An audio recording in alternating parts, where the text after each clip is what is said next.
Hello and welcome to Paper Tuesdays with Michael Dwyer, Mark Halpin, and Michael, who are our guests today. We're coming to you an hour late because I slept in. It's the weirdest thing ever, and my sincere apologies to both the crew and our two guests. They're legends of their own right. It's right, Richard Deering and Jack McEvoy. How are you, lads? It's 2 hours late. 2 hours. I mean, if it was live, we could cheat that it wasn't late. I mean, you didn't have to tell everyone, like, I mean, Yeah, but like They were chased through a field by a dog to get here. Yes. Yeah. And he didn't give up. Like dogs usually kind of just, no, he literally trailed all the way. very persistent little fellow. Fair play to him. Georgie, you know all about Georgie. Yeah, she's important. It was a bit of a mad scenario because we pulled up to your brother's house, I believe. Yeah. Lovely new house. And he was very polite. I mean, he probably saw two fucking mad looking lads coming in. And he just said, "You well, lads?" And we were like, "Yeah, we're just here for the podcast." And he's like, "Oh no, it's that house there," or whatever. And because he's a newborn baby there as well. These two lads coming to rob him or something. And he says, "You're quicker off coming through the field." And we just accepted it. And you said fair play for finding the trail. Because Jack just, like, immediately I was like, okay, through the field, the big long grass. And we both said, but like, all we can see is the fucking grass. So Jack just goes, "Yeah, the field's grand," and just starts walking. So I'm like, yeah, okay, I'm just going to follow him through the field. And then next thing he's like, the whole way. And I was like, if I turn around and acknowledge the dog, it's one. So I'm not doing that. wow. Yeah, but we're having a great time. It was great. Well, fair play. Yeah, thanks so much because there was so much chopping and changing in the weeks beforehand, and now for late it's gas. But do you know what, Jack? It's probably only the second most offensive thing I've ever done to you. Because thinking back on it, I know what this slapped is you gonna be. 10 days in a row, Gorey little theatre. No. Michael couldn't. You couldn't get. I can't remember the specific fucking stage combat or whatever it was. It was meant to be like, will you cheat a slap or whatever? So it's like, Mark's here, the odd is there, and it was like, the timing. You just couldn't get it or something. So I think I chose not to get it. Yeah, maybe. I think I just thought, it's so much easier. And then I think I actually suggested, he goes, "Why don't you just slap me? Like, it's not going to be that bad." But every night it got progressively worse. And like, honestly, adrenaline's running when you're on stage, so it's grand. But it became, instead of a slap, Michael, I don't remember the last night. It was actually close your face. It was a club, and it wasn't on the shit. It was like my ear, and I had like a microphone in. I remember like I was actually scrambled. Like, you know what I mean? It was really like I've been thumped like you're fucking. I don't know. That would hit your butt. It was mental. It was mental. It's something you probably haven't come across since in your acting circles. No, they don't adopt that technique anymore. They don't. But I was on a set recently that Will Sarna talked about him, and I'll happily say, because he's a lunatic, and I hope he sees this. I don't think he will watch it. He's this man who just tells everyone off, and you're a piece of shit. And he basically just encouraged. There was a fight scene. And he just said, "Well, why don't you just fucking fight then? All this fake shit's not going to fucking look good." And he got two like 16-year-old lads that were dying to show themselves and prove themselves as actors, to literally just, when I say like box the heads off each other, they were literally rolling around like boxing each other and like, "You all right, mate? Yeah, no worries, no hard feelings." Yeah, it was mental. Art. So that's not encouraged you're meant to do all this proper safe shit, but yeah. Fascinating. Yeah. Well, you started a fight in Cure Farm the other day. I did. I said I was going to tell this story. I have permission. Yeah, please. But so we're shooting stuff for Love Gorey at the minute, and we were in Cure Farm shooting the other day, and we came to like the playground section of it, and I know it well. Michael goes, "Will we have a race through it?" to me. And then he took off, so then I took off after him. And luckily he went the right way, which him and the child were able to figure out fairly quick. I wasn't. I got stuck like 4 times. But Michael ran up behind the child and scared the shit out of it. And it started screaming, crying. And then he ran out. And then I was still stuck in the maze for like maybe 4 minutes. And when I came out like this, like victorious, and everyone was silent, sort of sitting solemnly. And then I was like, then some fella like down the far end playground like muttered something at us, and I went, "What?" And then he like stood up as if he was going to fight me. And then they explained to me that they had been having a back and forth, and that your man was very... He's telling you that your friend had scared his child. Yeah. But I didn't go near them. I just thought they needed to sort it out themselves. But no, it was... Fucking deal with it. That'll sort itself. How old? Like a maybe 3-year-old? 4, yeah. Well, surely the bouncers in Cure could have stopped that. Mert. So schma. Yeah. I always remember diggers. Digger, yeah. Like that was like proper that was diggers. like a No, I'm going to correct you. Back in our day, showing our age now, they were literally like kind of... We are 45. They were like a little, a pulley kind of system. But now, you're right, they have proper actual diggers. And real stones. that you can dig, like proper diggers. Back in our day, it was like you use two handles, like kind of a pulley system, whatever. Yeah. Petrol, diesel, whatever you want. Petrol on left, and diesel on the right. Yeah, Preparing the youth for their manual labour jobs. yeah. You can actually get your safety pass there. It'd be great for a young lad to go out and just, I can't wait to go digging today. Like, Yeah, I used to go to Kiora and I just ignore the ostriches and all and just go play on the digger. Yeah. mad a little farm, to be fair. Fucking fair play for Gorey having it. Like, 100%. I just love Gorey. Then what's the buzz there? That's good crack. We're doing more stuff today. Where are we going today? The Seal Sanctuary. The Seal Sanctuary today. Good spot. Yeah. Good spot and fair play to them. They are doing some job. Yeah. Fairness. Like, I didn't know that there were seals in Ireland. They're minding Gorey. Yeah. Do you know what I mean? Gorey's the best place. Yeah. Yeah. There's so much. It actually is. I love Gorey. We talk about, like, because you've lived in London, I've lived in Dublin. Like, we talk about this frequently that we just, like, walk through Gorey Main Street and just be like, some town, that's. And I remember thinking in the shower yesterday, I said, I want to express how much I love this town and everything about this town. The Mayor of Gorey. From St. Michael's Church, just everything, man. Eyre Street.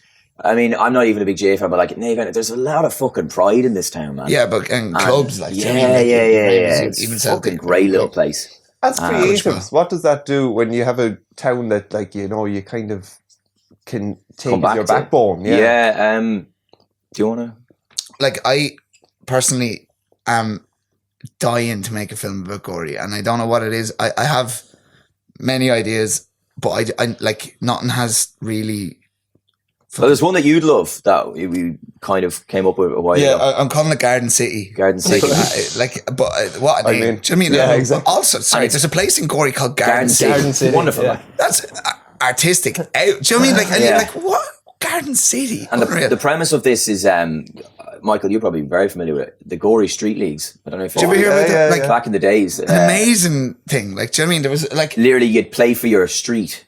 So like the Pot Lane had Gorey, one, like Eyre Street had one, like, and lads just pull fucking shite out of each other. so like, I was like, you know? there is a film in that. Like, And then the there final was has up to be in a film. Navena, was it? Like the two I have top no teams idea. were. I actually like it. Unfortunately, I don't know. I haven't researched it enough. But like, I don't want to Hurling on write the this film streets, lad, that's until fucking- I research this. But I know there's a film in there somewhere. Like, It was hurling. I'm actually doing Yeah. this. hurling on the Yeah. street, like, and it was literally like your dad and you lived in the same house, so you would come out and you would line up for Eyre Street, like in Gorey, and you would play on the street against another street And they beat the heads off each other, like. Yeah, like obviously just kick the lumps out of each other. Do you know what I mean? That's Played deadly. hurling. When was that?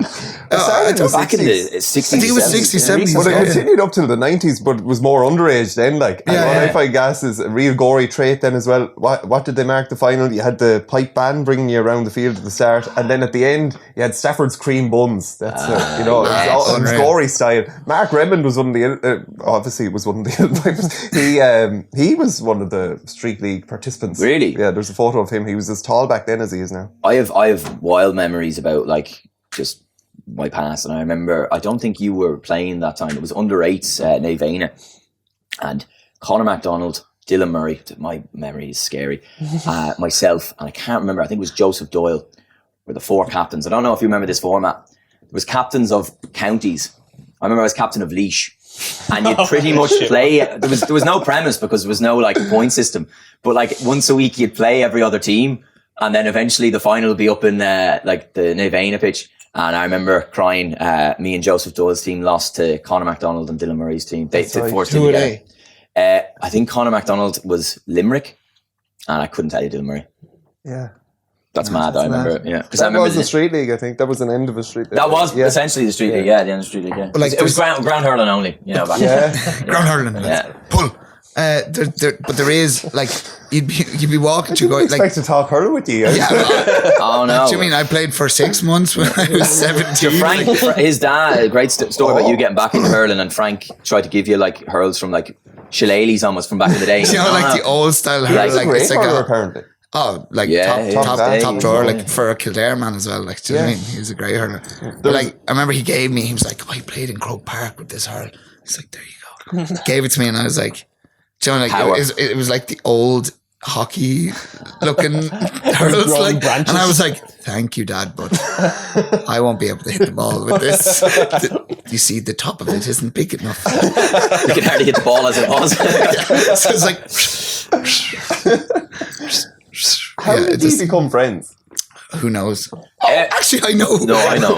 I do know. And we disagree on the story, but you go.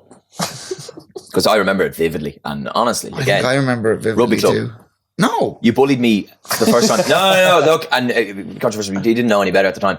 I was in the rugby club for Christmas. There was a Santa there. Obviously, both our fathers Probably be Willy good Willoughby. rugby. I think it was. Oh, was you? Willy Yeah, but you don't invade the story now. You were with Kevin, your brother, I think, and someone else. This is I remember this already specifically, fake. man. It's How would I have already such detail? Otherwise, I'm cracked in the head. You are cracked in the crushed head. peanuts, and he came over and he put them on my head. Like I went, ha ha. So I have a better story. Nicer. And then my mum and his True. mum were together. Sorry, and it was the girl I work with, son is coming over, and I didn't know who it was. And then when I saw him, I was like, "This is the kid who put peanuts in my hair about a year ago." And then he was a lovely chap, and I was kind of like, "Surely it couldn't be." And I had this kind of weird complex going on where I was like, "How could a character change so much from putting peanuts in your head to a lovely man?" Because of that, the first one you said wasn't true. So it was my birthday. I'd say what, like 7th, 6th? Yeah. 6th birthday, and Mum was like, "Do you mind? There's a girl I work with, and her son is your age, and you're He's older no than-" friends. He has no friends, so he's gonna come to your birthday." And I was like, "Yeah, grand." So we went to Pirates Cove, fun cave, Some spot, lads, back in the day. some spot, and we locked eyes in the spider cave, The dark cave. the dark cave, The the dark spider part, cave. yeah. Get stuck in there, it'd be scary. Yeah. But like he was like, oh, I don't know which way I'm going. I was like, don't worry, I'll guide you. And I brought him out, and that's Then the it. two of us went down And the I put slide. peanuts in We it. went down the slides, Yeah. and then I just started laying into him in the ball pit, just laid into him. 'Cause Sprinkling peanuts like salt bay. little twerp. You know what I mean? Twerp, yeah. So yeah. But yeah, and to be honest, I don't really like. Yeah, I guess we've always lived near each other. I don't know. Yeah, Like, the rest is we're- kind of cliche to say. The rest is history, but we just grew up in school together, and yeah. The weirdest thing is like he ended up obviously acting. I ended up going into film the other way, like through camera. It was never like discussed or planned. So one thing that was planned, which is a great tale, was when I, to be fair, quite controversial, when I sold you my bass for more than price I you bought bought it it for. Yeah. So we were sitting in choir. Do you remember these gimmick classes you used to have in school that like, study or whatever, and choir or something, or religion back in 5th and 6th year? They're pretty much just DOS classes. And so people were singing some shite anyway. And you and me were just sitting down the back. We weren't really participating. And you just said, "I really want to learn the bass, Jack." And at this stage, I He bought was a the bass. bassist of $5 I was Shakes the at the bassist of time, $5 like, Shakes, do you or attempting to be the bassist. I couldn't even really fiddle. And I don't know what inspired you to say that, or maybe you I was thought it would genuinely trigger- actually wanting to Yeah, do but maybe bass. you thought I would then offer, and I said, "Look, I'll give you." I thought we'd do lessons and Yeah. go half and half. Maybe. And then I just said, "Look, well, why don't you, if I sell you my bass, would you become the bassist of $5 Shakes?" Like, and he was like, "Oh, I'd love that." I said, "No worries." So Well, I had to think about it. Sorry, it wasn't that quick. I was like, well, I'll definitely take your bass. I will think about being in that band, because I was like, their bassist is shite. yeah. So I mean, I was like, And I think I bought the bass and the amp. It's a shitty old thing from like Tolman. yeah, he spent about 60 quid on it and then tried to sell it to me for 80 quid. 120. And we did, and then yeah, that was that. There's Tipex all up. Sorry. He tipped. It was a shitty name. He covered There's a stock the name bass from in, like, Tolman products, and it's like the Harvey Benton. Harvey Benton, yeah. Harvey. bro. Sorry, and I just couldn't stand it, so instead of painting it, I just It's just Tipex. So he was selling me a bass for double what he paid with Tipex all A lot over. of character in that bass. Like, yeah, character, man. Do you know what I mean? Like, you scammed me. I did. Yeah, but Anyway, best I friend. got you into Good lad. the best years of your life playing with that lovely group. So there I you mean, go. it could have been a better one. It But could have been, yeah. So like, I get the impression that there's music and there's film, but behind it there's a great friendship. That's very true. To be honest, like he's working so much, and he's doing so much filming, and he's writing some films. I mean, I think he gets offended sometimes. I actually like lose track of what you're doing. And I'm sure you do the same, but like, you know, when we talk about different projects and stuff, we don't actually, when we meet, like, it's very little, like, you know, create, like, we just love drinking and watching football, like, literally, you know, and It's like switching off. Do you know what I mean? Yeah, we don't actually talk like industry really, unless something big has happened. Like, or even at that, we don't really talk about it. Like how's it going? Oh, good. Yeah, who's on that? Yeah, we don't really. Who's playing? Yeah. But how do, like, you know, the collaboration that you have together, just the two of you, the Instagram page? Oh, Moxie and Guile. Yes. Yeah. Thank you. Like, what inspires that? That's a 4 a.m. text from Richard when he's on the beer. Oh, can we write a bit of music? And I'd love that. Right tomorrow. No, it doesn't happen the next day then because, we're all off. And then eventually we'll just fall into a room together at some stage. It's very hard to kind of not to get us in the room together, but like to do shit. Yeah. I feel we both kind of put off. Because like I was only Jack, like. Yeah. Like, look, we're passionate about what we do in music and all that stuff, but it's very hard to get us to like do stuff unless we're like forced. Like the like reason when we did the do, Moxie and Guile was we had a live gig or something, and we actually played Camden Live. Yeah, we played every day that week, and then after that we just never played again. Do you know what I mean? That kind of mentality. But like at the same time, when we do meet up with that in our head, we end up writing 2 songs. Yeah, do you know what I mean? And they're fucking lovely. Yeah. Well, they're all right sometimes. Do you know what I mean? But like it still is a creative outlet. Yeah. That.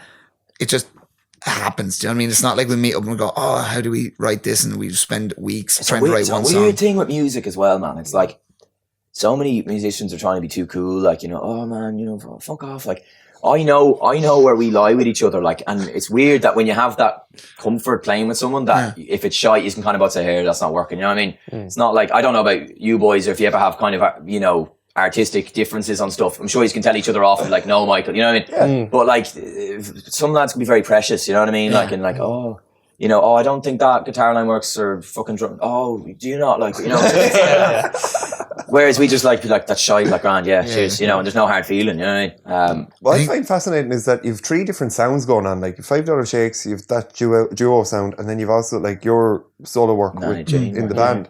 Like each piece is so different. Like why? Do you think? Why?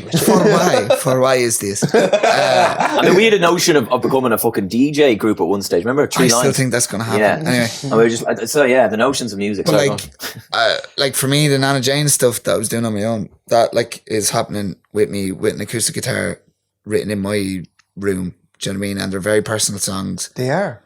But the Moxie and Guile stuff then happens in a room with him, and we write it together. The $5 Shake stuff was happening with 5 lads in a room. Do you know what I mean? Wow. And that was like, and I mean, there's very different energies going on there. There's me sitting at a kitchen table writing stuff. Yeah. There's us sitting in his room writing stuff. And then there's 5 lads jamming together and finding something. So like, that's probably why they sound different. Do you know what I mean? Like your songs, you're right, very personal and like very you. And then am I right in saying the Moxie and Guile stuff wouldn't necessarily be like, stuff would be in, I don't know. It's weird. We just kind of play that nice, we'd like to do the kind of softer stuff just for a change. But like at the moment, we're just messing around with like Eric Lacey, like, and last week we had a jam there, and like that's punk stuff, you know what I mean? Like, again, completely different spectrum. So I don't really know. Like I would listen like when I shuffle my liked songs on Spotify, it's horrendous if there's people around, because I mean, Andrea Bocelli could start playing, then the Sex Pistols. Do you know what I mean? Then a Disney song. Do you know what I mean? Like it's just, and it's ridiculous, and people are like, Dead Mouse. What? Like, what is going on like with your phone? But like. I listen to everything. Do you know what I mean? I am like obsessive about music, and I'm obsessive about listening to different, like if there's a drum fill, if there's 3 seconds in a song where a drummer does something cool, I'm like, yes, excellent. I'm going to listen to that forever. Do you know what I mean? It sounds like the most pretentious answer, but I always say music, like my playlist would be the same. Oh, what type of music are you into? It's kind of more so how a song hits me, or like something in a song. Like something in a song. Could be even, I'm not into techno like that heavy, but like something like in a Dead Mouse song like that, I just be like, oh, that's fucking class, and I just can't stop listening to that song then for a while. I kind of just spam it, you know? Yeah, like, and there's always just like... Or a soundtrack for fucking, Last of the Mohican. Like, mad how you go from one spectrum. Yeah, I don't know. But like, there's always something in a song that I would be like, yes, that is what I'm here for. Like, and I'm kind of weird about listening to that. And I know you are as well. Like, and like, sometimes we end up listening to mad stuff. But basically, we're about just cracked. Bit wrong. Bit wrong in the head, yeah. Wrong. I can't remember the question, I'm sorry. But, Rich, with your stream of, when you're at the kitchen table, like, you're a poet. Like, it's mad what you've produced. I don't know. Like, I always found, like, because I write scripts, I've always found writing quite easy. Do you know what I mean? And songwriting to me was just like write, but then make it rhyme. I think with you, you've such a talent, and this is where like a lot of songwriters or Thanks, John. No, a lot of filmmakers, anyone, they kind of doubt what they're writing. I think for a while you probably caught up to that as well. You're like, is that good or whatever? But now you're actually just literally, as Mike said, just poetry, because you're just literally fucking, you don't care, and you're just putting it out what you want. And once you stand by that, people are like, that's fucking good. Like, you know what I mean? I was always very against playing in front of people for a long time. Yeah. And I eventually got in the mindset that I was like, if I sat down and wrote a song, like whether it's good or bad, and the same way when I'm listening to stuff, whether it was good or bad, I sat down and wrote that, and the lad who's saying that's shite didn't. Do you know what I mean? And like that's maybe like I'm not coming at that from an egotistical point of view. And No, it's true. Yeah. It's just like I wrote it, and I'm like, it's there. The lad who's going, that's shite. And it was always like loads of lads going, that's shite, I don't want to listen to that. And that would stop me doing something. So like when I kind of came to that, I was like, well, look, I wrote it and I'm singing it now, and whether it's good or bad, I like it. Yeah. Do you know what I mean? Same like, anything in art. Yeah. It's very hard to put yourself out there and kind of get by the like, same with $5 shakes, like we were slagged and laughed off stages when we started. Like, I remember it's very hard to fucking remember the sheep dust shearing? yourself up. Yeah. We're literally told stop playing, these are shit and too loud. They were like, we do not like you, and you were too loud, and we need you to stop. Yeah. This is what was it? The world sheep shearing? Yeah, we're sheep shearing competition. Up in like field me on strings. Which makes no sense, because there's lads shearing in the tent beside. There is sheep. Like, There the is sound sheep of shearers screaming going behind us, and yet they were like, just, "Nah, lads, sorry, $5." No, at first they were kind of, like, oh lads, it's just too loud. And then when we've said, no, we're going to play, and he goes, no lads, we don't want you to play. It kind of went from, excusing themselves to, listen, we just don't want you playing. And then, eventually it was, no, we're shutting you down, so please stop playing. That was a bad match though. Sheep shearing and $5 shakes. Yeah, probably not Marty the Moan or something. best. Yeah, it's probably not the best combination. But like we came from a thing like that. But like at the same time, we were 5 lads, quite young, playing big stages at the time. Do you know what I mean? Like we played Sea Stations, we played Roses Tralee. Oh, there was a stage. I always say it, like, I don't want to say like, shortcomings and what might have been. At one stage, I don't know if it was lack of effort or what it was. We were trying, but there was a moment where $5 shakes could have really gone to the next level. I don't know if you felt it. No, yeah. Do you know what I mean? And I don't know if we just didn't use the momentum or something, or what happened, or Never going to be 40-year-old lads sitting in at the bridge bar. We could have been. Yeah.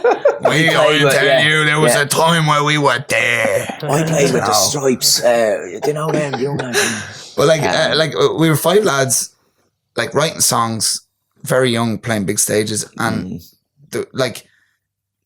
we used to kind of like people liked it, but like we used to kind of go like, oh, there's the band, rock stars. But like it was like at the same time we were there writing them songs, and like at the time I was very conscious of like, oh, people don't like us. Oh no, like there's this and there's that. But like at the same time we were doing that, and like people who were doing it weren't. And I think that like it's important, and I've translated like the songs that I was writing into the film. Like we made a film there recently, and I was like, whether it's good or bad, at least I did it. Yeah, you know what I mean? Exactly. Was this the one you just did a few weeks ago and using the bridge and all? Yeah. That must have been some experience. It was, yeah. It was good crack. I tried to get Jack in it, but he couldn't play a 40-year-old man. Oh, okay. Or man. Or man. Fairness is out of his range. Yeah. You did get me to self-tape for the dog role. You were thinking of doing Patch maybe a the dog. metaphorical, where it's actually a human, but you didn't go for that idea. It's called art. Yeah. Jack, how do you get your head in the right frame of mind when you're coming to a character? Because like you've had some range now, I'd say, like obviously from Vikings, but then even from the other stuff, like you were doing a film for the Berlin Film Festival. Oh, to be fair, we actually talked about this the other night in the bridge, and it was the same show where Michael slapped me, and you said I had a scene where I was crying, I came off and I was just like bawling my eyes out. I was like, I can't keep going on. Man, I don't know, and it's probably not good acting practice now at this stage, but like I just really I really think back to like certain moments in my life. There's so many ways by talking about acting, like, oh, every character is a shade of you, but like I just kind of dwell upon things that have happened, good, bad, or indifferent, or things that make me feel a certain way.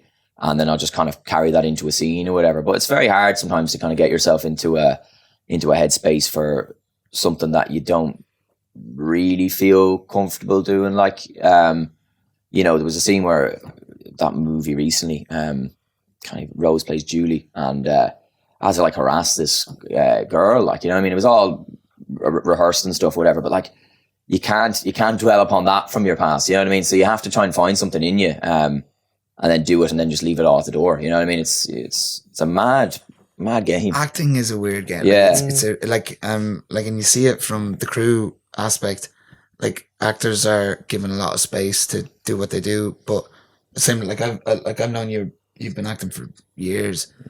It's very weird to see someone in a scene get like changed. Do you know what I mean? Like good actors, you're like, look, Jack, I need you to do this. I need you to do this. Are you okay with that? Like blah, blah, blah. And they're like, yeah, grand. As soon as you say action, you nearly see a physical change in a good actor's face. And like I've seen it with you. Like I have done stuff with you. Like you see this change happen, and then they're the character and blah, blah, blah.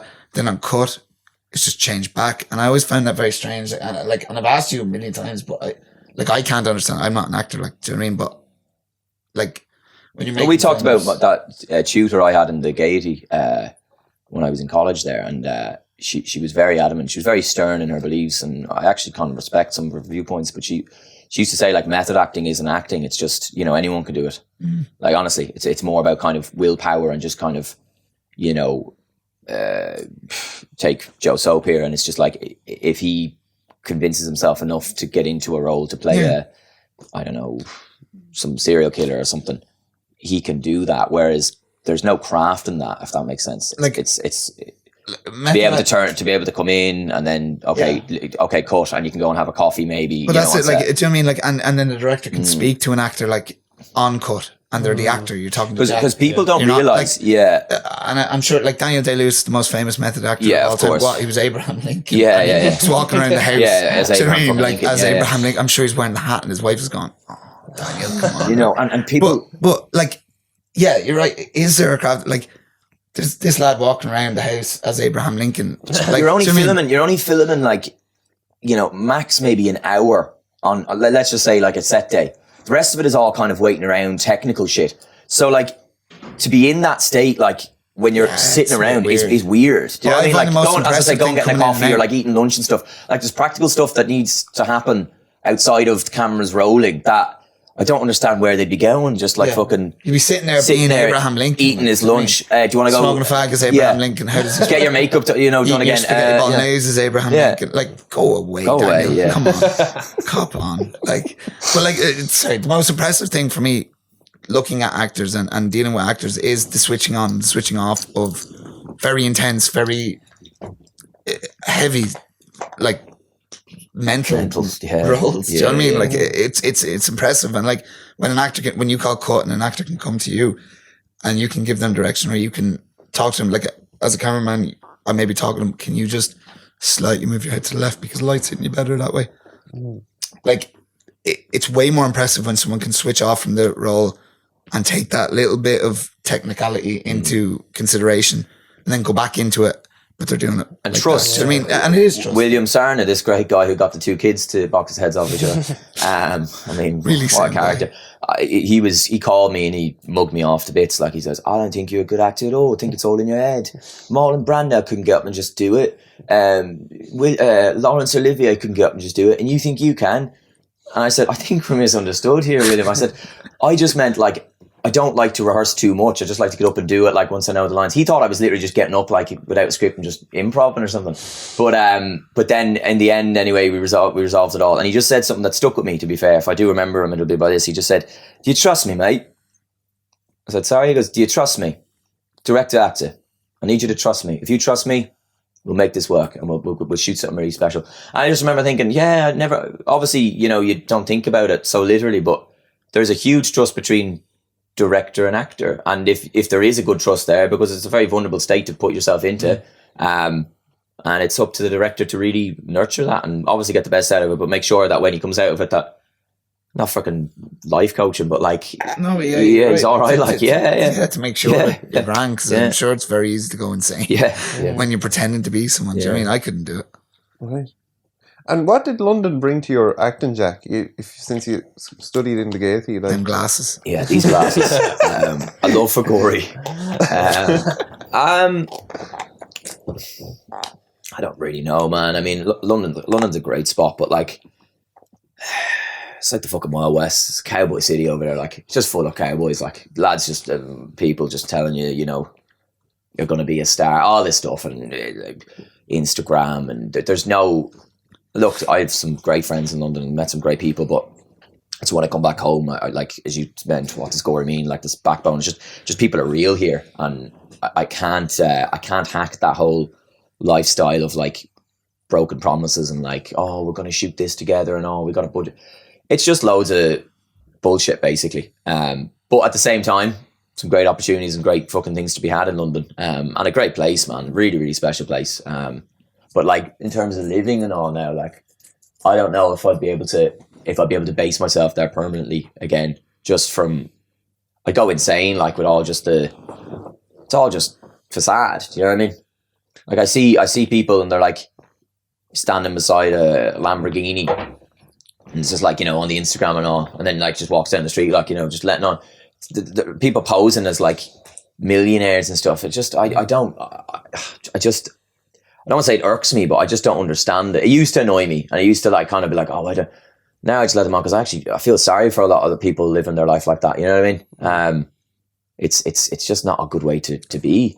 A lot of those people don't have somewhere like Gorey to come back to. Well, that's it, yeah. And they've grown up in places like London. And again, I'm not like, I'm just, you know, a lot of great people there, a lot of good friends, but like, maybe it's just my mentality of being from a small town. And it's the whole small town mentality thing, but in a good way. You know what I mean? That there is an element of that where I kind of be skeptical of certain things. You know what I mean? I don't know. Look, London's been great and it's given me so many opportunities. Got to film there, got to travel, you know, from London to other places with work that I got there. But yeah, it's really taught me, basically, to answer your question, that, you know, you need a good kind of grassroots kind of base and like a place to be, and Gorey for that. Yeah, Gorey for me is that. London's a bit of a kip. Yeah, it's New Dublin. And like, that's the thing. Like, I just jump on a plane now from fucking jump on the extra bus and, you know, jump over to London now. You know, Snowing is scary, Michael.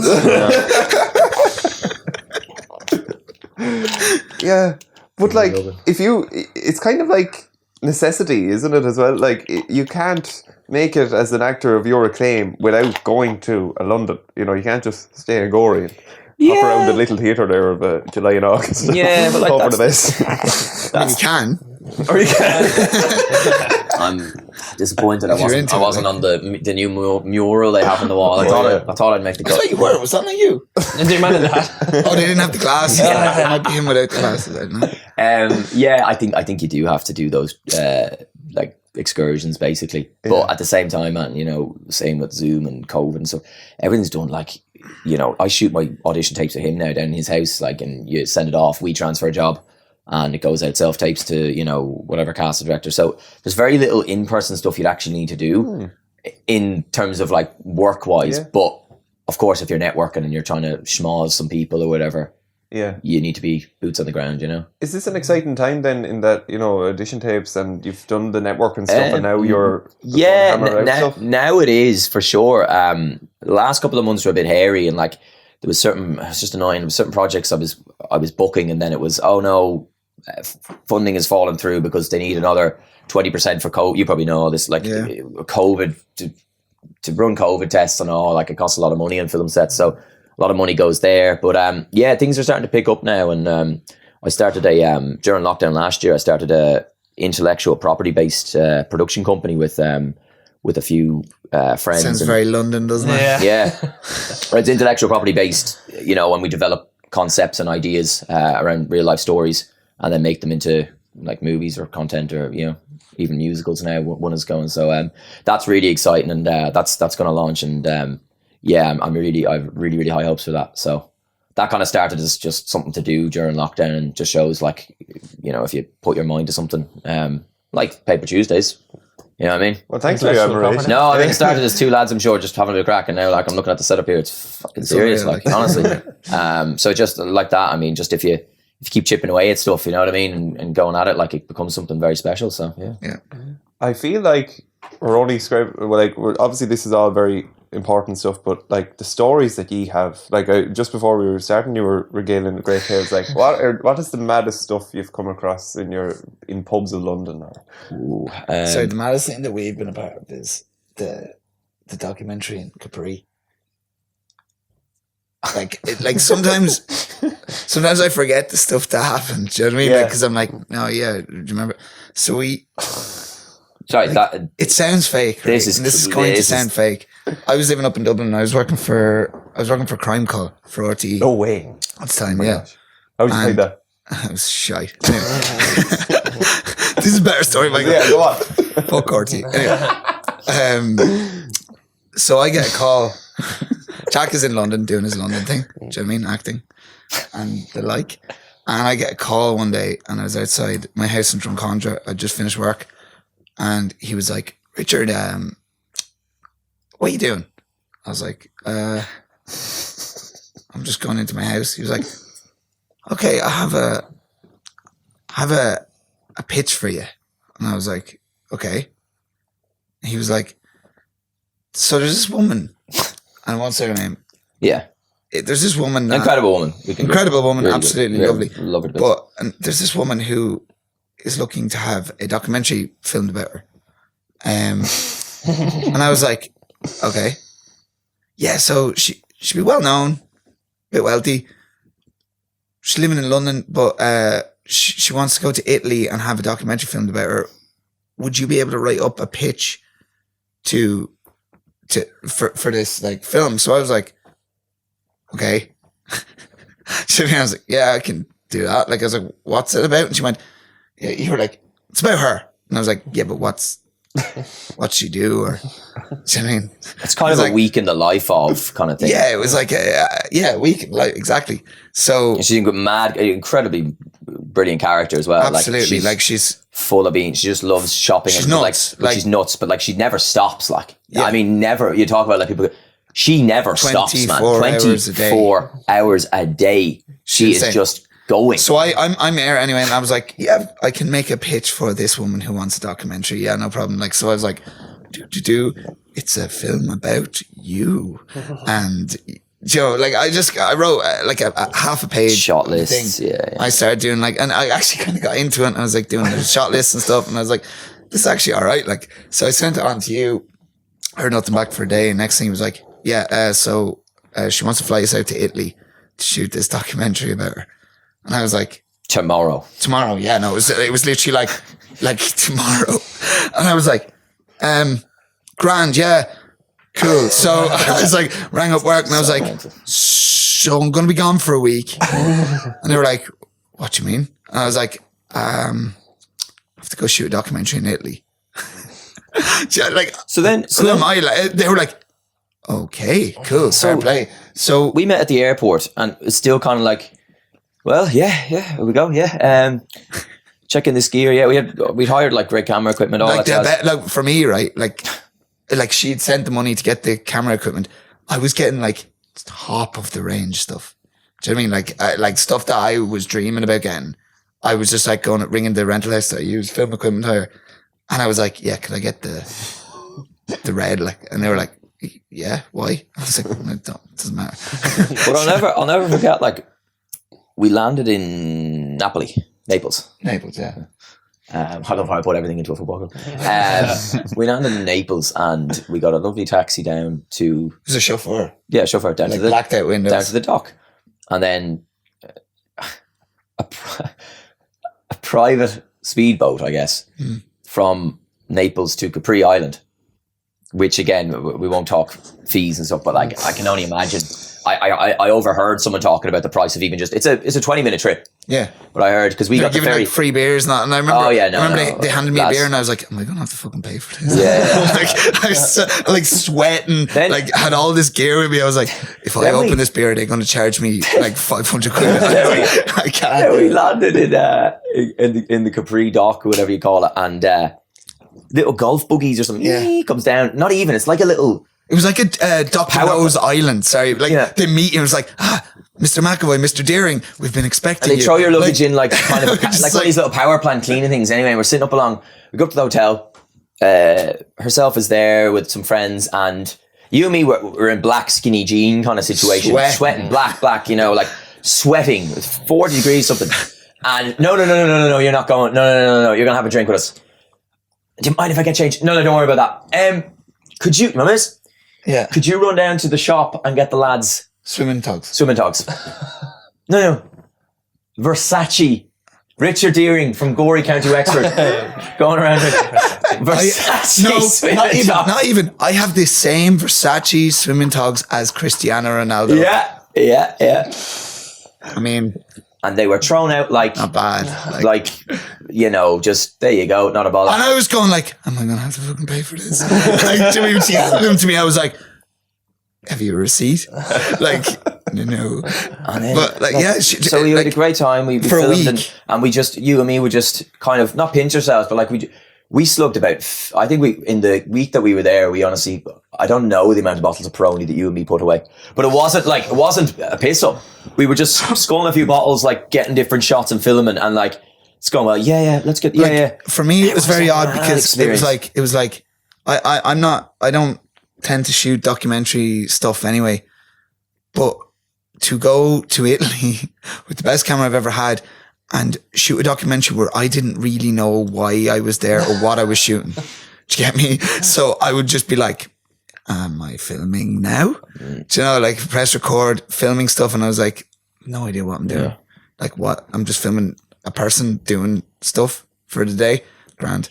Like, do you know, but I mean, like for me, it's not something I would like take on if it wasn't for the mental experience that it was.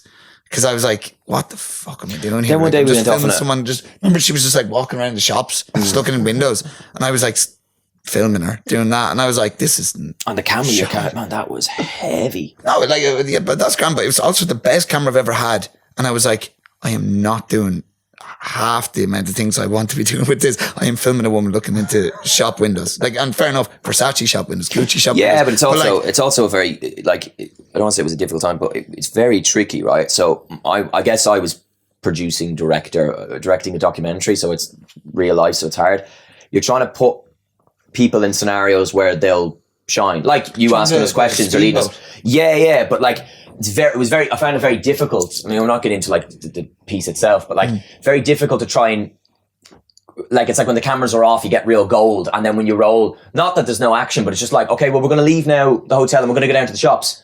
That in itself is a huge ordeal because this character is such a great person, but she wanted to stop and chat to everyone because we don't have much daylight. Like, so it was very difficult to like, do you know what I mean? Like get content of like what we wanted because we were trying to organically orchestrate it, but you couldn't force it. So it was a very tricky. like we were taught, like we said, she was like, I'm going to get a boat and we're going to go out around the different islands in Italy. And I was like, great, that is going to be proper. Like that's probably going to be the majority of this documentary because that sounds class. And for 4 days, I remember she was paying for this speedboat every day. Legend, yeah. Like, do you know what I mean? And She's such a legend. And it was like, you know what, we won't do it today. yeah, we won't do it today. So I was like, we'll just drink in the hotel. People sitting waiting in the dock, like. And we're just going we're like, no. But it would be very good No, not footage feeling if that, you not could feeling go that. do the island hopping thing. And she was like, yeah, but like, I mean, here, have a drink. It's grand. And like, I was there going like, okay, I'll just put that down and fucking, like, which is that's probably the maddest story we have. Like, Well, I was in Cannes with herself as well. Myself and Elijah went and we were just over for the Cannes Film Festival, and we got a lovely Airbnb. Festival season over there is crazy money.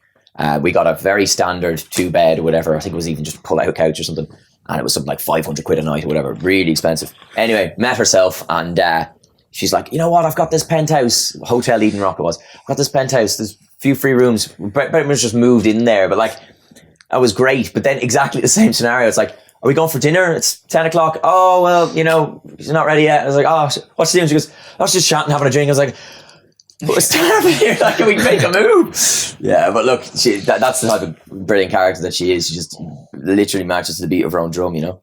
Yeah, absolutely. But like, the thing is that we came back and we didn't really have footage enough to make a documentary. No, we did, but the problem was, right? Like, and I've tried to explain. But like, I mean, story-wise, she always plays music. We couldn't use music for copyright purposes. Which we didn't which you probably lads know, running into ordeals. Or do you? I don't know. Robbie knows. That's all. The other was there was another character that was in the documentary, again, like I mentioned, that we couldn't really put in it, but she always seemed to be with him. Yeah. So it was a very limited situation we ran into. It got to a point where it was like, there is nothing here. We've a lot of shots with no arc, with no story. Like, and that, like, but great memories. I mean, like the experience of a lifetime. Yeah, it was incredible, man. And she was great. Like, even when all that happened, she was like, oh, okay, I understand. Like that. Yeah, this probably could have been done differently, like on her part and ours. Yeah, and I still think she's a great story to tell. I think 100%. Yeah. No, there is a documentary there. She's such a character. I can't describe how wonderful she is. So it was like, it was mad. That's probably the maddest thing we have done together. Absolutely, 100%. But again, as you say, when Michael posed that question to us, like, you do forget like some of the stuff that you've done kind of over the last few years, at least. I don't know, because it just kind of all rolls into one big sequence, you know. Yeah, 100%. One big sequence. Wow. Yeah. Jack, I'm going to wet myself, so I'll be back in a second. Yeah. One big sequence, is that how you look at your acting career as well? Like, what? I'm just fascinated by how you land a big role like Vikings. Like, it comes from a lot of hard graft. Yeah. No. I to be honest, I wouldn't be the hardest working actor. The work I'd put in behind the scenes, I'd happily say, like, you know, to be real, I would have grafted a lot maybe a few years ago, but I feel like now I'm at a stage where, don't say, oh, the work will come to me, because that's a bad mentality, but like, I'm happy doing my, you know, the production company I'm running with and doing all these other kind of strings to the bow. And if a good acting role comes in and audition for it, you know, I'll be all invested in it. But I think the problem with some actors, it's not a bad headspace to be in, because if you're hungry for it, but like some people, they try too hard. And I find myself, you probably clocked this as well with some of my audition tapes, when you really want something that badly and you audition for it and I put you on camera, it reads as desperation. And that's the last thing you want. You want to almost kind of throw it away, like, look, you know what, I'll do this tape and see how it goes, and, you know, if I get it, brilliant. And you're relaxed then doing it. But like, if I'm doing Marvel movie audition now with you, and I'm like so hungry for it, but you can see a kind of desperation that it almost is like, it reads on camera, man, every little flint of the eye, everything, you know what I mean? Like, so I roll into one big sequence. Yeah, I mean, the last few years, like the same with our stories, you forget like some of the work that we've done, or I've, you know, fucking acting with Michael Madsen and Swiss Alps, like, you know, I forget about that. Like, I don't know, just, yeah, it is one big sequence, I guess. Yeah. And I think the biggest trouble is when you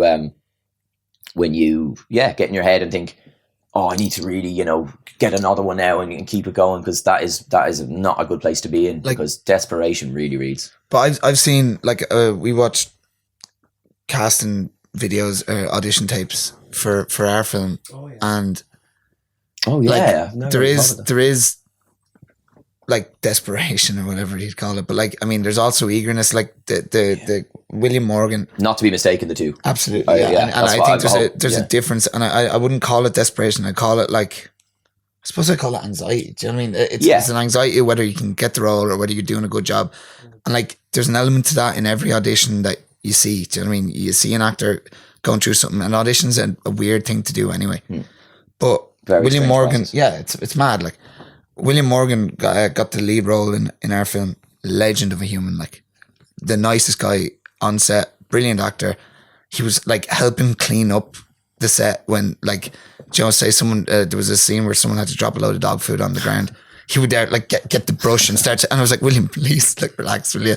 Like, you sit down. You are the talent. Yeah, like, Jimmy, you don't need to be sweeping up after us. Like, it's grand.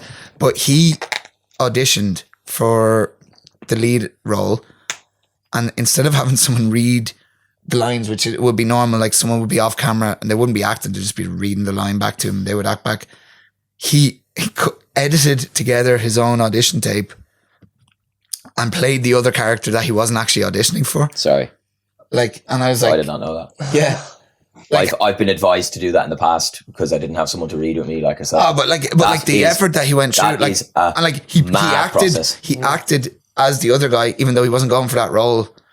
Like, and obviously, so he's taking pauses between lines and then eventually putting the lines in as the other character. Yeah, it was amazing. Like, it was actually class. That's so different. And like, I remember, like, but like that wasn't the reason he got the role. He got the role because he was class at being. Fair play to him. Yeah, but I was like, the effort that man put in. Yeah. Do you know what I mean? And it really stood out. Like, and there was other candidates like that were in the top 3 maybe. But I was like, that, like, he cares. Do you know what I mean? So like, that's not desperation. That's going the extra mile. I think the desperation I'm talking about maybe can be. I think it's anxiety. I think desperation is a harsh word. Like, a fear of rejection as well. Yeah, fear of rejection. You must have to get used to that too. Oh, mate, I don't know how they have. Yeah. I don't know how like you. For every, how many? What would you say the ratio is between how many auditions you'd send off and how many you'd actually get? How many roles you'd get? I'd say you bag about 5% of them. Yeah. If you're lucky. That's if you're lucky. You'll get, so the process, right? We're all auditioning for Marvel movie. You're man for this, Marvel. So I don't know, just that's the only thing I can think of right now. Ant-Man 4. And Mark does his tape. We all do our tapes, and yeah, Michael gets what's it called? Shortlist. Doesn't mean anything. It just means that they're keen, and there could be 20 people on the shortlist. You don't know, and then you'll get an email or a few days later from your agent, whatever. Oh, actually, unlucky. No, sorry, it didn't go your way, but they'll keep you on file or whatever. Now, shortlist availability checks, sometimes people get very excited by. I don't know how many of those I've gotten for big things. And at first, I'd be telling you like, oh, I got availability check or something. I don't even mention it anymore because I know, like you said, even that is like, nah, not going to happen. And it doesn't. Do you know what I mean? So, you get your hopes built up even. So the best thing to do is we all send off our tapes, literally forget about it. Yeah. It's easier said than done because again, it's like a mindset. But if you just forget about it and then, oh, actually, such a body came back. Oh yeah, did that come through? Oh yeah, brilliant. Your availability checked. Okay, brilliant. I'll forget about it again. La la la la la. Don't want to hear. And then, oh, you got the gig maybe, which is the best outcome, obviously. But man, yeah, the amount of rejection is scary. And my mom actually always says like, oh, I don't know how you do it. I don't even see it like that anymore. I don't find it a difficult thing. I think you're right. It just becomes so thick-skinned by it. Like it's just like I'd be in a weird headspace when it comes to like music or acting in terms of I could take so much fucking rejection from acting it's till the cows come home. Whereas if someone like told me off for musically, I wouldn't be as used to that maybe. I don't know. It must be more personal then. Yeah, maybe, I don't know, yeah. Because I think it's more, I guess I'm becoming a character of somebody else's work. Yeah. And it's not really it's just me stepping into a role as opposed to my work. Or maybe if I was just in a cover band musically, you know, I could say, oh, well, I'm shit because the songs are shit, you know. It's you too, that's shit, not me. It's Bon Jovi is the Killers, problem. yeah. No, the terrible band, the Killers, yeah. Oceans, it's a funky. With your $5 the Oceans, I love it. It's a very different song. It is a lovely song, yeah. That's one of our oldest. Emily MacDonald did a great job on it. Yeah, that was one of the first. Yeah, it's one of the oldest, yeah. Oh, I never. So that's like 8 years old. So $5 Shakes, there might be a misconception here that we're not a band anymore. We're broken up, right? Yeah, like, and I mean, it came from, ago. like it came from lads just moving away. It came from, and it's what we talked about, like where we were at a good stage where we could have gone to the next level. Okay. We were all young. Oh, I hate these cliches, but young, wild and free. We had no girlfriends or jobs or mortgages or any of that shit. But life... No one has mortgages. Live with your parents. I know. We don't have mortgages. No, but like... life gets in the way, and that's the biggest... It does. Like, for what was it, 9 years, 8 years that we were together, it was the longest relationship any of us were ever in. Yeah. With 4 other lads. Do you know what I mean? Like, so the breakup happened the best way it could have. Like in That wasn't a break. It was just like a disbandment. Yeah, we just started knocking lads. the heads off each other. But like, It's like the violinists and the Titanic, you know, and they all kind of nod. they all nod, and like the water started filling up because Kieran left the sink on, and it was just like starting to drown. But like, it was the best. It was the best way it happened. Like, it was just like, right. That was good, wasn't it? But we are still releasing an album that hopefully will come out soon. Very soon. I think it's about 2 years in the making. In the making. Like we recorded it. Yeah, it's recorded, and we've been kind of working on it. So we just wanted something like memories, man. Like we wanted a record because like, I mean, like it was 8 years, 9 years. Like we had a lot of songs. We whittled it down to 10 good songs. And we were like, it's a fucking very good album. It's good. It is good. Like, look, to be honest, like we like it. Do you know what I mean? It's the type of thing that when you listen to it, you're like, oh, why aren't we still together? Kayla, come back from Canada. You know what I mean? Come on, back, son. It's just great to mark it like a moment that we all had fucking, as you say, 8 years. And a lot of people would challenge that, like, well, he's releasing an album if he's on together. It's like a very valid point. Yeah. But we just wanted something to be like a photo album or something, you know? Yeah, it's a memory. Archive. It's very interesting to hear you describe that, you know, oh, that's shite, versus like you actually trying to work on something, because it's just something you see so often with inter-county GA teams. You know, it's very easy for the lad in the pub to look and say, oh, Jen, he's useless. Yeah. And you don't see the work that has gone into the 3 hours sessions and everything. Like, do you know what I mean? Like it's a throwaway comment most of the time. Yeah. Do you know what I mean? Like someone, you're in Punters in a pub. You're in a pub and a band is playing, you're like, what are they doing? But like, you don't realise that for the last 3 years that they've been practicing in the room, and like that lad learned the bass just to be in this band, and he's getting better every time. Like the inter-county, like. And then like in the middle of all their covers, they play one song that is theirs that they wrote and they're really proud of, that they spent a year writing.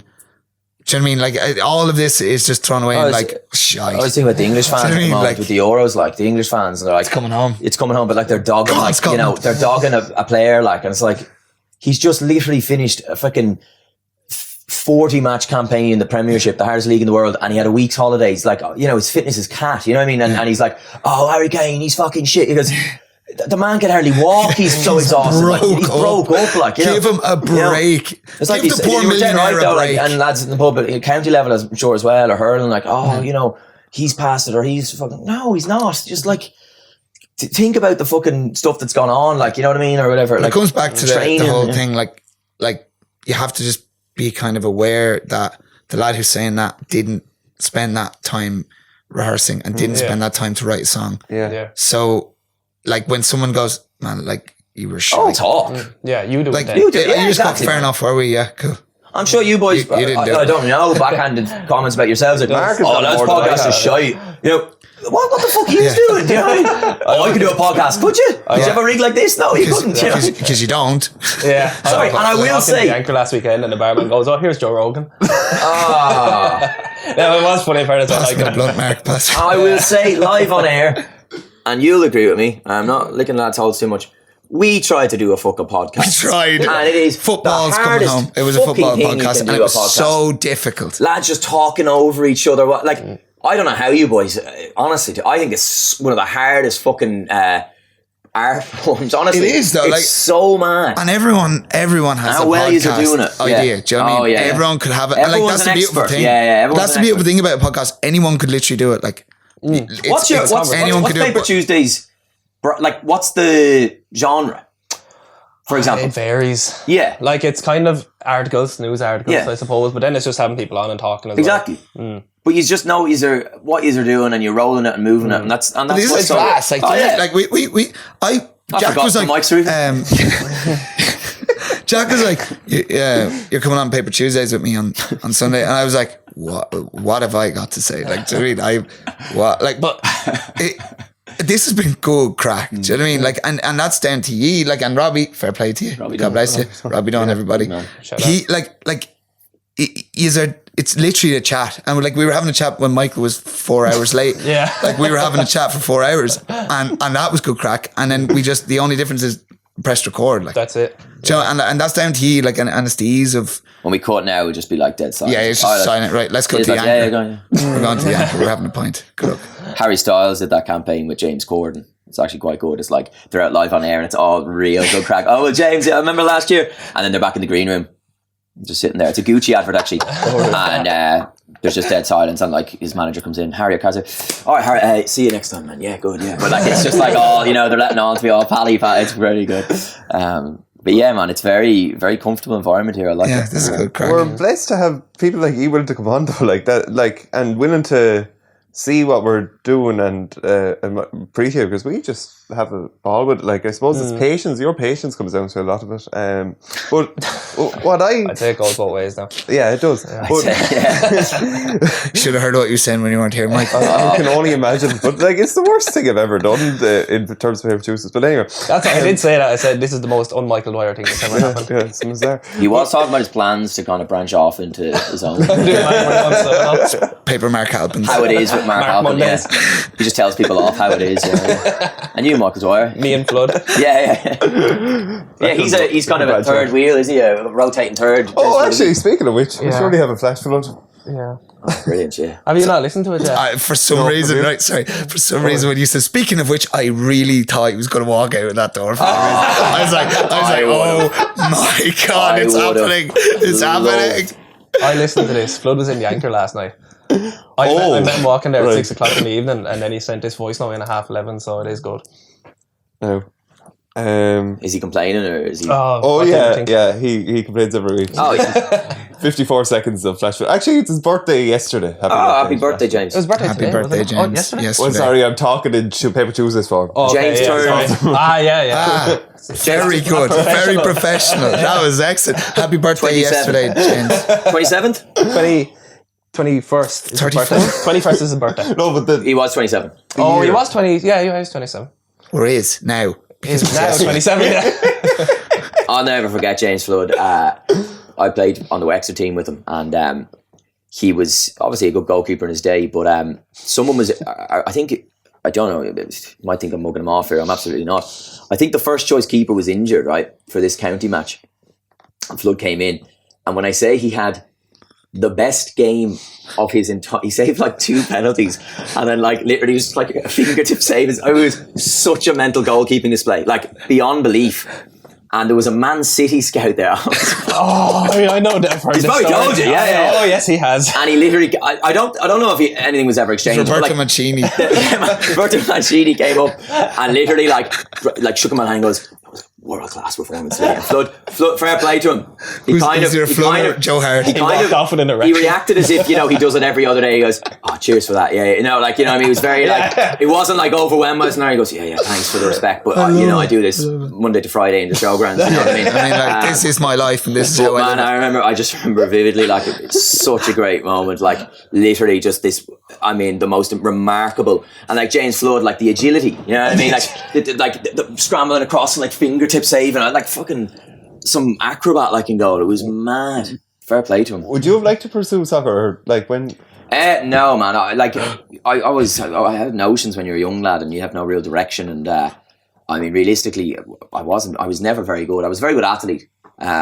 Geez, that's all gone now. But I was just a little fitness freak on like the right wing. But like technically, ability was never that good. Like to be honest, he played for 7 different clubs as well. It was just. I was a very good like work rate player, and that's I think what kind of got me to like Wexford level and all. But I shouldn't have been at that level. Heard you saying for Killeen next week. I'm actually joining Court on Hibs, yeah. Sorry. But like some of the players, Matthew Kavanagh, Fionn Doyle, Mark Woods, some of those like incredible footballers, like. Yeah, man. Gorey has so much talent. It's a great little town. Yeah, even hurling and all. Like, I don't play anymore. The last game I remember playing was out in St. Pat's in Camolan, under 12s, I think. On the Pats. I do remember an indoor tournament with you. This is again my mad memory. We went to Dublin to play an indoor hurling tournament, and then after we went and watched the Aussie Rules. Is that what it's called? Aussie Rules? Yeah. The international. International, yeah. This would have been circa 2003 now. But yeah, you were on that team, I remember, on the indoor hurling tournament. I think it was when indoor hurling just kind of came into like fruition in Ireland. It was like a big thing, like this Dublin, like it was a dance. It was like a dance, but it wasn't like an indoor tournament. It was, or an indoor facility. It was like a dance hall that they just had 2 goals set up in. It was brilliant. And like smashing balls, and that was a fucking great setup. And fair play to them for thinking of indoor hurling. Yeah. see, in you're 2003. well, you think you have people sus, but then like you've just you're so genuine. There's not like I was expecting. I don't know. I was just expecting you to be more like I'm from Vikings. And he's acting. Once we cut, like he's acting. Yeah. No, I to be fair, I actually spoke to someone yesterday, and they're like, "Oh yeah, such a buddy actually said you're a great crack and all." Like and I was like, "Well," they're like, "Yeah, like there's this idea you're like you're a wanker and all," but like, and I know I can be, and I am to you and to people, but at the end of the day, like. I just like good fucking people and good conversation. And like, it's probably what I talked about earlier with all the fake shit in London, man.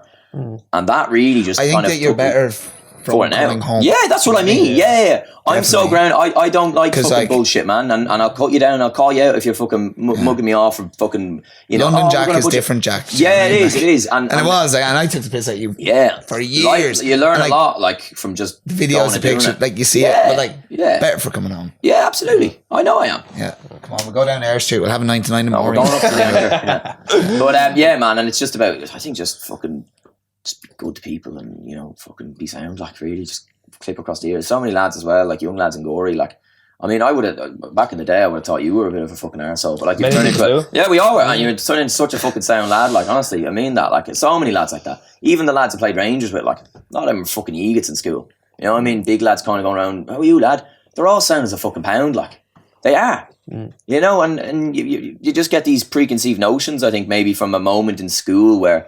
School's a weird place as well. Like, everyone's trying to fucking every single person is different. Yeah, and everyone's trying to fucking find themselves. And it's a tough thing when you're considered a bad person, maybe, or a fucking he's fucking dickhead. You're 16 and 17. You're trying to fucking be something. You're trying to figure out who you are. You think you're the centre of the universe in your 70s. Yeah, completely. And like, I look back at myself when I was 16, 17. I'm like, yeah, it's stupid. Like, Jesus Christ. It's funny because you were actually, to be honest, I always not envied you, but I always looked at you as someone who's like.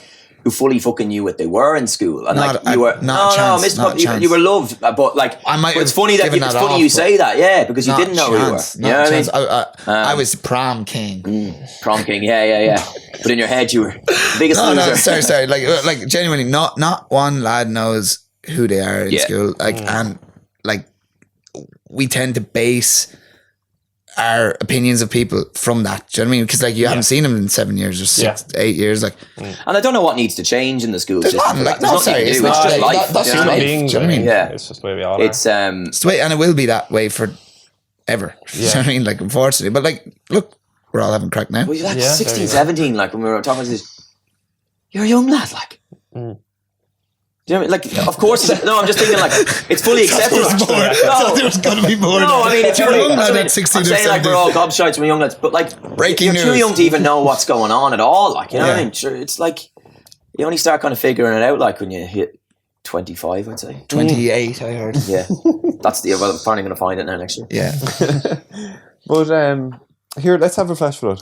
Right, fellas, we're out and about here. Paper Tuesdays live, and I'm with Courtown, his manager, Stephen Redmond. Stephen, why are you so shit? You've done fuck all. Stephen wouldn't answer that. Nyler, you don't work in the Anchor anymore. Why is that? Place gone to fucking shy, huh? On the shy. Pints are fucking great without Nyler. What's going on? The glasses are clean. I'm fucking lie. I'll fucking answer these questions. I'll answer just when you have the answers. I change the fucking questions. Oh, lad, you're fucking pretending you're fucking. I know, like you. Bubbles. Need to make bubbles for it. The women are over there. Bubbles. James, there's girls here. Calm down. There's women here also. Women here also. More water. Just a shout out to Nyler, who's his first appearance on Paper Tuesday. He's moved on from a long stint at the Anchor, has he? Nyler's moved on, yeah. Do you think there's actually people in the vicinity, or is he just shouting and making other voices? You're a piece of anger. Flood is actually the greatest actor in Gorey. Yeah, probably. And he was doing all those different characters. And like Jack could learn a thing or two. But like, what was I going to say? Oh, you could get you playing for Courtown Hibs. Yeah, he could. Would you have a conversation with Stephen? Was it? Stephen Redmond. Stephen Redmond. Yeah. Jack, great right winger. He's just said I was in camera. last night. Apparently, singing the Hibs song. Was it? We're the Hibs. Apparently I'm joining second team Hibs, yeah. Send an audition tape. Yeah. on my skills, yeah. Yeah. Hi. 5'10". But no, Going for the position of right wing. What's the rap like? You know, no disrespect, but like he's just going around saying Paper Tuesdays and mugging people off. They must think you're a horrible bunch if the people don't know the podcast. You know what I mean? Who are these lads just assaulting? Flood, what is Paper Tuesdays? Like, why are you shouting in my face? That's exactly Just when you have the answers, I asked. Fair play. So he'd be a Flash Flood is a what a great. That's the most good. unique Flash one we've Flood, had. and he's on the ground correspondent. Is it like kind of? Well, now he could Yeah. turn into that, but normally he's just giving out about Dubliners. Do you know the vibe I get from like yourselves and then Flood? It's kind of a Carl Pilkington, like no disrespect to Flood, but like you know the Idiot Abroad kind of thing. Yeah, where you like put him in scenarios. Could be a very interesting watch actually if he's decided to maybe Put shoot him in something Peru. where, Put him in where Peru. he's going on the road. Put him in Peru. Yeah, Machu Picchu. I want to see Flood in Machu Picchu.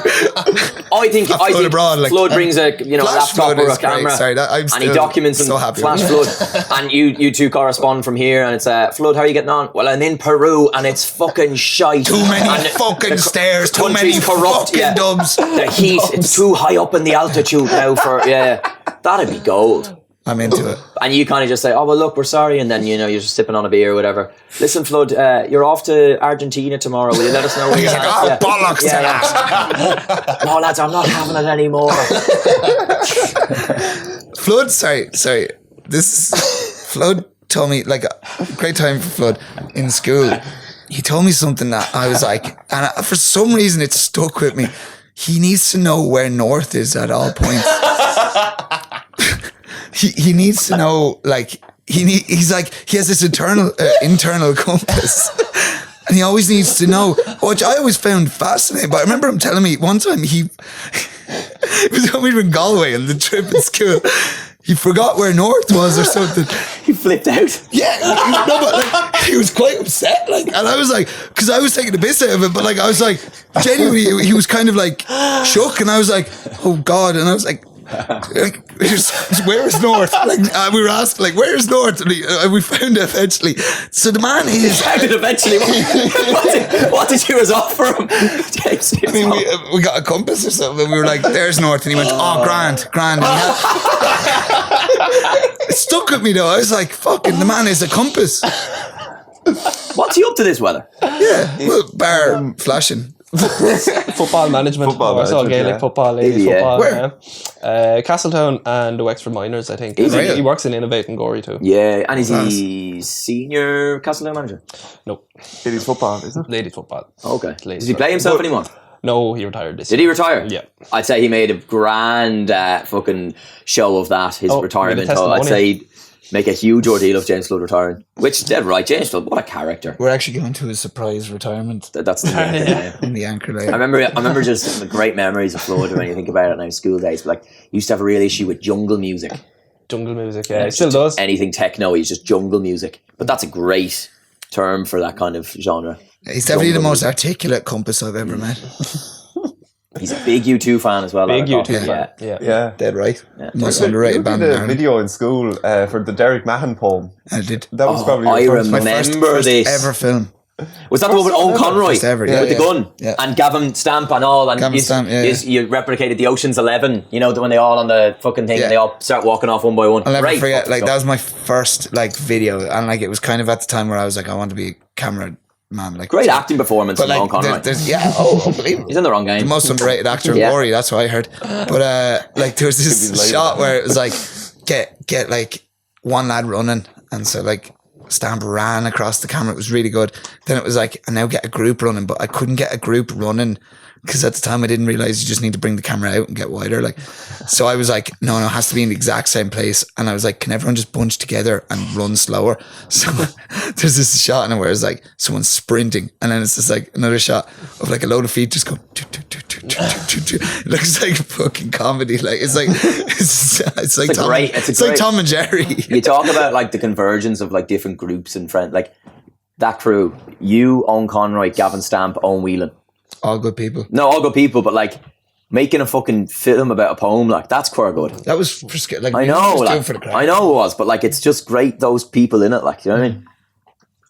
On Conroy's great acting performance in that, I remember, because he was the one that shot you, man. Was he? Yeah.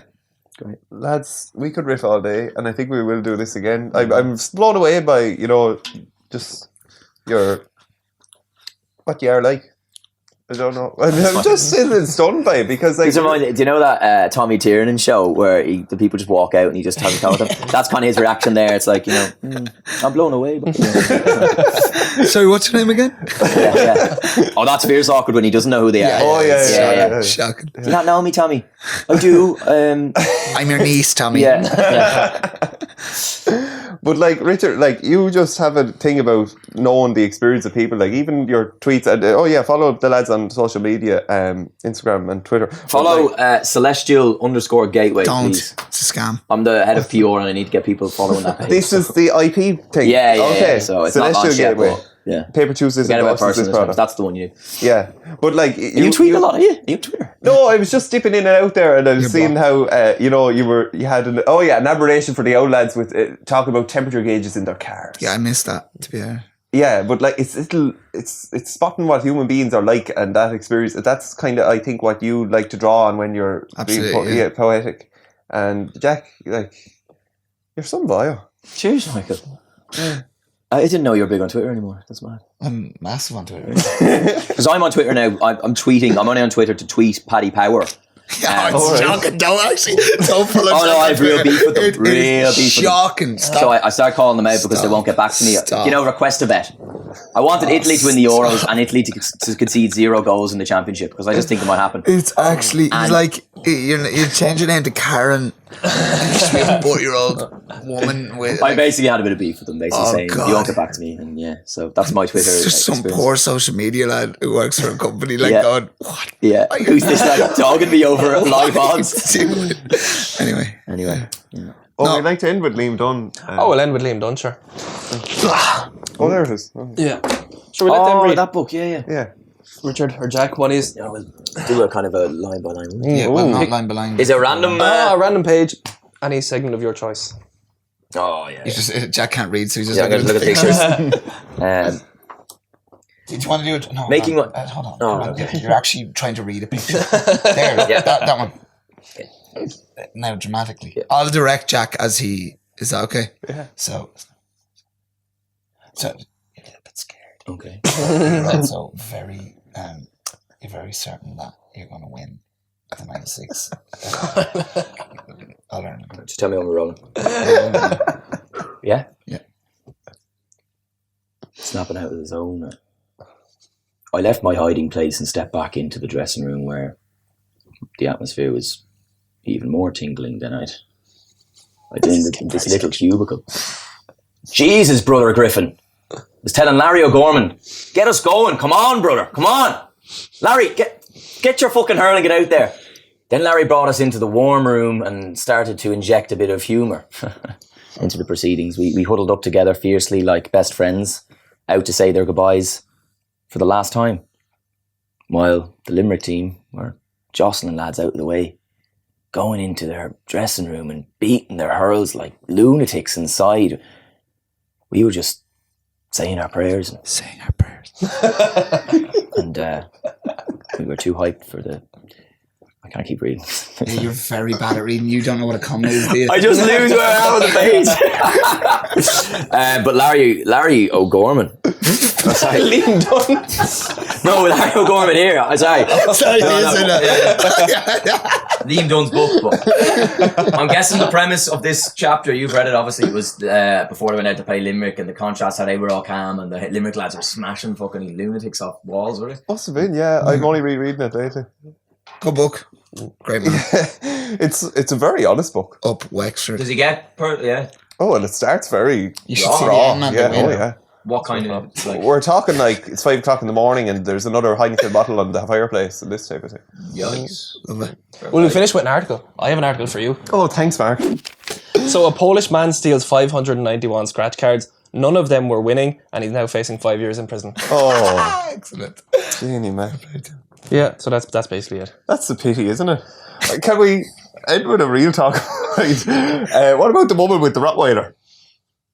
Did you not see this? No. I just see your man roundhouse kick fucking Yeah. the old lads on the street. I only seen it last He night. ended up in hospital though, that poor lad. Did he? No, Oh, man, the just toys fast. with the fucking bottles. See your man, he glanced him and he's doing, man, there's some scrots like. Let's talk about Dubs. Yeah. Blood, let's Even talk in about Dublin, they're Dubs. No fucking acting Canada the Goose in. Do you see that side? yeah. What? The Kung Fu fight, is that what Yeah, it is? yeah. The restaurant or the bars now have no. What's the fucking apparel they all wear? Canada Goose. Yes. Yeah, Just said that. they've banned Canada Goose attire in the bars because they know it's associated with riffraff or scrubs. Really? Yeah. That's fascinating. What's the Rottweiler gimmick? Yeah. It's from the Irish Independent. Dublin woman, to face trial accused of having sex with Rottweiler dog. Oh, God, so no. she was 29, and what I'd like to know is Also How did known the chick as find someone out? from exactly Tala. how did they catch her? How did the guards go? They were onto her. Sorry, you're right. The Rottweiler, I don't know. That's mental. Or she must have confessed Can't call that the guards. Maybe she someone went caught them in the presented in window. A&E. I don't know. Does it say in the article, no? How they found out? No, it's in the very early stages of the trial, and the judge isn't going to let the woman's identity out. Fair play What to do the judge. you get for that? Like, is it? I don't know. It's the- bestiality, so it's it's an offence against the person act. 3 Hail Marys. It happened. 3 Hail Marys and a kick up the hole. It happened in December 2019. And the dog taken from ISPCA. Hopefully. That's mental, man. Yeah, so dog had a watch good this life. space. This is in Ireland. Yeah, Dublin. Wow. Of course, Dublin. You expect that to happen in like Berlin? So now, There you the are. Polish man and the Dublin woman both facing the court lately. So What was the Polish man's one sorry? He stole Stole them. 591 scratch cards. They all lost, and he got sent to jail. grim. And he still didn't get on a winning streak. I did come across another. I have another article. It's not news. but Oh, well done, It man. is interesting. Right. Anus blower. One of the worst jobs in ancient Egypt's history.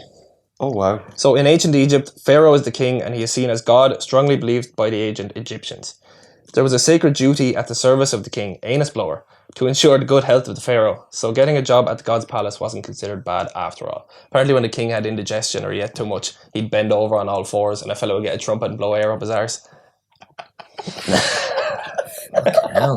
Wow. It's a role for everyone, I guess. For some reason, just the fact that it was a trumpet is my favorite. I don't know why. It's like he starts playing a tune. There's not even a name for this instrument that they use. It's literally an Arse actual trumpet. physical trumpet. Arse Yeah, arse trumpet. trumpet. Yeah.